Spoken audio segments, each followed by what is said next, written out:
Hey fellow world dwellers, it's Angry Turtle, and yes, I found a use case in which the bow is indeed the best. So all about it today, but before we start, I will be live on Twitch right now. If you have any questions about bows, I'll be running this exact build. As well, if you still need a Twitch drops for subs. So I'm live on Twitch, link in the pinned comment. Now about the bows. First, if you don't know where to get the plans are obtainable at the crater from Guns shop.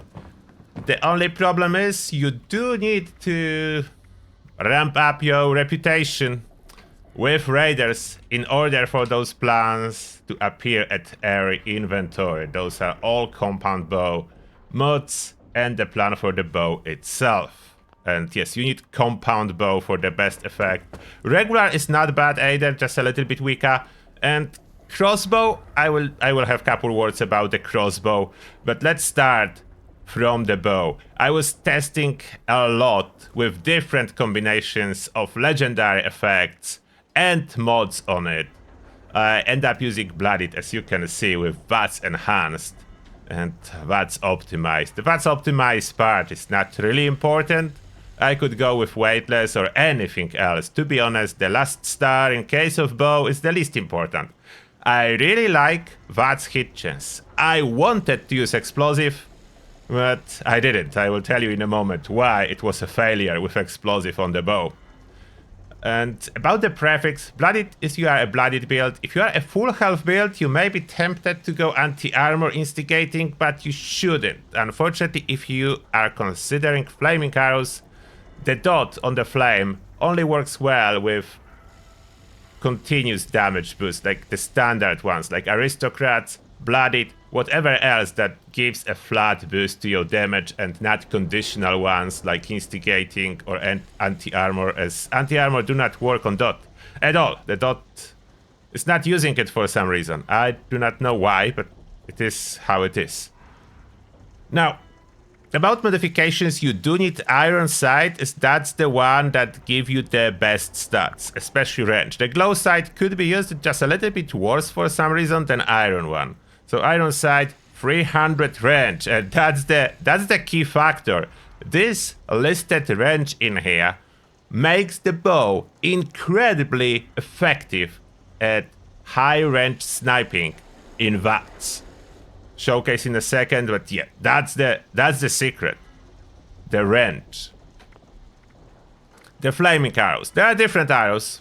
Cryo arrows that can slow enemies a little bit, but you are losing the damage. Explosive arrows that look kind of good on paper and currently do work with explosive legendary effect, but it's still a flop comparing to how much damage flaming arrow do.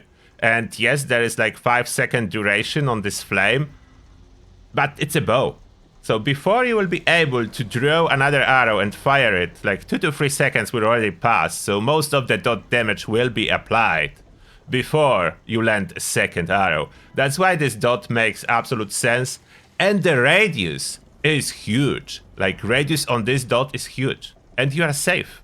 That's important. You cannot hit yourself with this flame. Plasma arrows, decent option, but behind flaming. Poison arrows, higher damage, but overall lower per second, so it's a no. Unless you plan to shoot and wait for 10 seconds, which is not recommended. Of course, standard not good. I was playing with Ultra Sight, decent performance on Scorch and Scorch Beasts, but outside of that, no good. This extra damage to Scorch is visible, and that's good. But it would need to be exclusive to Scorch fights and Scorch Beast fights.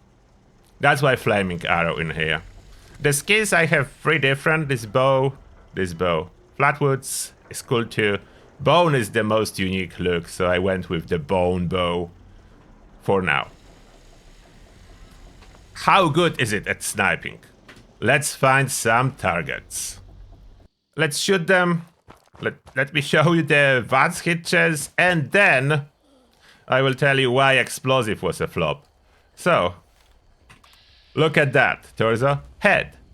Basically, as far as I can target them in VATS, I have 95% headshot chance. Look how far. And this one almost died basically from a dot. So this Scourge Beast I cannot target yet. She's ignoring me. That's the problem. Bow is perfectly stealthy and silent. Sometimes it's not good when you want to bring attention of Scourge Beast. So I usually just switch to other weapon that's loud. And then that's lower her fly pattern. And look at that.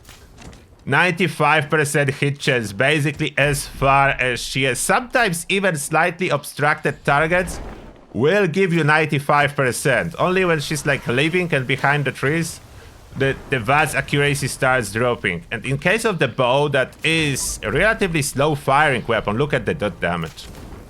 And radius of the dot is great. So dot damage and the radius. In case of Scourge Beast herself, you can notice the damage is decent. That's a legendary level 100.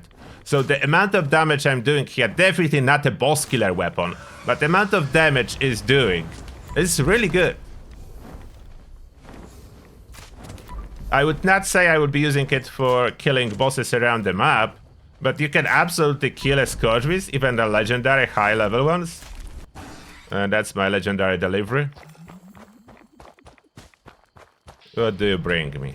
Excavator, please. And yes, you are getting back way more arrows than you are using to fight all those creatures. So the VATS. The VATS is the amazing thing about it. As long as target is to be locked on, I have 95% hit chance on the weak spot.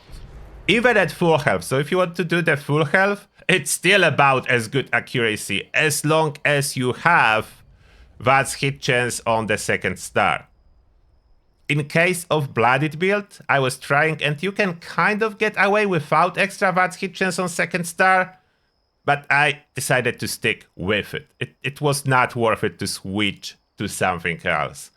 Occasional miss of an arrow cost you on bows. You need to wait 2-3 seconds before you can release another arrow. As a compound and regular bow, those are charging weapons, so you do need to wait until you fully pull the arrow like that, and then fire. If you don't, you will lose some of the damage, but only impact damage. The dot damage is unaffected. Now, so you can see flame arrows leave behind a little bit of a flame. It's small, but actual radius is huge when the flame effect is working. Now, why I skip explosive? Unfortunately, the explosive bow was only adding a little bit of damage, and if I shot too close to myself, I was dead from this dot. Absolutely annihilated by my own dot. So it was no good. Now, let me show you an example when this radius of fire is greatly beneficial. So here we are at the golf club when there is plenty full of ghouls on the inside. And yes, I could do similar thing with the cremator, but cremator will have damage to me, will do damage to myself, which is not such a great thing. Look at this. They were quite far from it. One died over there. Look at that. Multiple ghouls all burning with a single arrow. Can shoot the ceiling and look, all of them. And it's silent because it's a bow. Cremator is not silent, so I couldn't do the same. That's the best, I think, best AoE dot damage weapon that we currently have that is in the same silent and cannot harm the user as long as you don't have explosive. Look at that. They're burning left and right after a single arrow is released. There is one, and dot is so good. It's enough to kill regular enemies. Headshot is not even required, but as it's almost always guarantee headshot in case of the bow, I can go for that. Now, I didn't show you yet perks, I forgot. My apologies. So those are the perks I have equipped. Of course, that's not needed, but I have 5 points spare. Follow through equipped, some extra special. Yep. I am being attacked. Detected. But that's not a problem. Clearing the horde. This one was somehow refusing to burn. Okay, perfect. Perfect. Interruption was stopped. Mutations. I just run universal now until next patch will drop, so every single build I have has the same mutations. If they fit or not, they're quite universal, they always fit. In other words, they always fit. Even if they don't benefit directly, they do fit. Now about the crossbow, I wanted to mention that.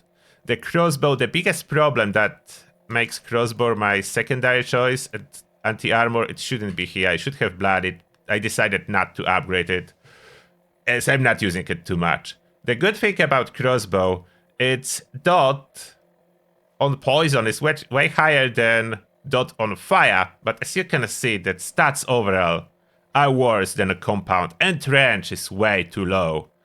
That's why I'm not using a crossbow. Other than that, it's a cool weapon, shoots slightly faster and there is no charging, but we will need like more advanced crossbow, like a bigger crossbow. If that would be added one day to the game, then I could see myself using it, but for now, crossbow is just not as tempting as the compound bow. I have this additional compound bow with the last shot. Yes, that works, and that's quite cool with bonus VATS recharge. It happened to be blooded. If that would be aristocrats, it would be a perfect bow for full health build. It is not really with this setup. And I have this one that I was testing with anti-armor VATS hit chance and modded for plasma arrows. Quite efficient, but nothing can do better than fire. Fire is just number one. So this compound bow is so good. It's so good. At full health, of course, you will lose some damage, but still effective on regular enemies. The Scorch Beast, you will see a longer time to kill. Outside of that, it's perfect for everyday use. Bow, full health, low health. All those regular enemies like ghouls and regular Scourge will die from one arrow with added dot. And that being said, this is everything I have for you about bows. I hope you enjoyed this little showcase and got inspired to try something new. Thank you a lot for watching, and see you on Twitch.